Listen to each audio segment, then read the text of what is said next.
Hello and welcome to another Generative Components tutorial. Today we're going to look at replication in the Generative Components workflow. From simple lists through to complex arrays of data, replication of elements through the use of lists and arrays are fundamental elements of computational design and automation. So let's get started.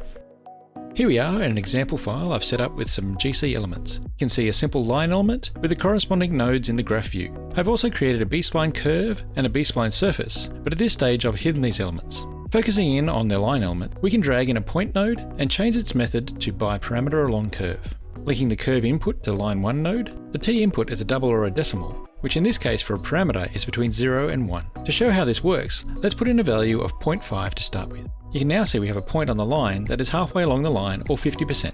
GC does, however, have the option to include a list in this input box. If we open some curly brackets, we can place in 0.25, 0.5, 0.75 and close the curly brackets. And now we have 3 points. We can also see this node has changed in appearance, letting us know that this point has been replicated. The appearance is sort of a stack of nodes. We can also select the node and you will see in the count the selection of objects in the message bar and indicates 3 objects. Now this is okay if you have a couple of values you'd like to input, but not very effective if you have a large list. Another method would be to use a function. So by clicking on the Model tab and then selecting the Functions FX icon, it will open the Functions dialog. Scrolling across, we can find the function called Series. We can click and drag that into the graph window, which will populate the function call node with the series function. We can now close the function dialog and focus in on the inputs for the series function. One of the inputs has been automatically populated, which is the increment. Let's change this to 0.1 or 10%, changing the limit input to 1 and the start input to 0. This will result in a list of values from 0 to 1 in increments of 0.1. Now we can just link this function call to the t input of 0.1 node, and the results is a series of points.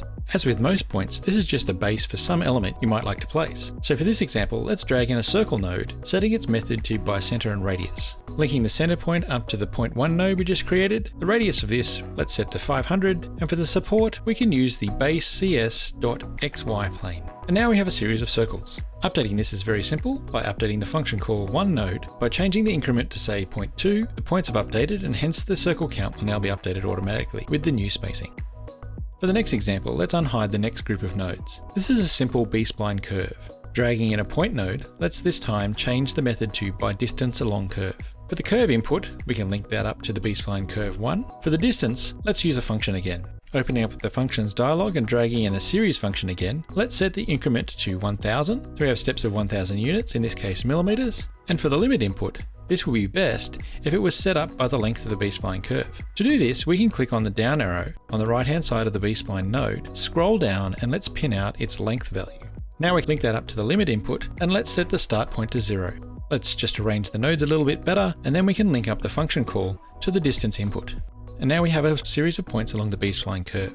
The best part of this method is if we modify the B-spline curve in any way, the length will change and hence the number of points, which is dynamically updated if we start to modify a point. Finally, we could link this point up to the circle node we created earlier, and the circles are created along the B-spline at our point values. And for our final example, I've created a B-spline surface. So if you zoom out on the graph window, you can see all the points to create the B-spline surface. But for now, we only really need the surface visible. So let's just turn on the visibility of that node. If we change the view to shaded and orbit it around, you can see we have a B-spline surface of some sort of wavy surface.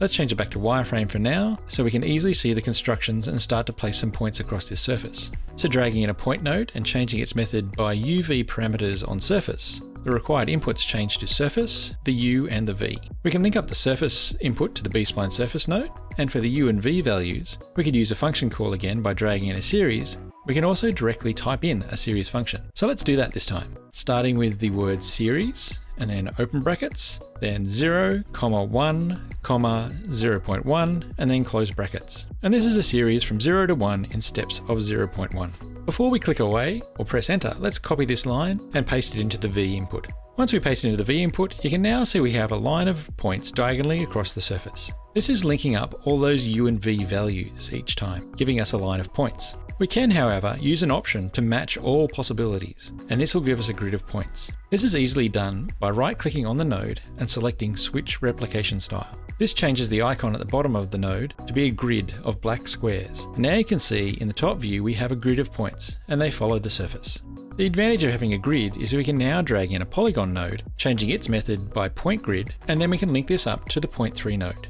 We can rotate the view and you can see the grid of polygons created. The polygon node, however, has other methods of connecting the point grid. If we click on the input drop-down, we can see there is a facet option input. And this has some typical facets like quads, which is by default, but we also have the drop-down. You can see that we have forced planar quads, triangulation, and diamond. So let's set that to the diamond option. And if we rotate the view a bit, set the display set for the polygons, and change the display to illustration, you can easily see the diamond pattern, which can be the starting point for a diagrid structure. If we have a look at some of the other facet options, we can go back to standard quads. This is, however, a set of twisted polygons. If we change this to say forced planar quad, you'll see the polygons have some gaps, but each polygon is planar. You can experiment with the other options like triangulation to see what suits your requirements. For now, I'll just change this back to diamond. From here, it's an easy step to change the series to reduce the grid size, increasing the point number, and the diamond grid will update automatically. Hopefully that gives you a quick look at how replication works and the power it can provide in quickly replicating or dividing surfaces or lines. In the next video, we'll take a look at the Excel node and how to incorporate external data into your design workflow. Thanks for watching, and we'll see you next time.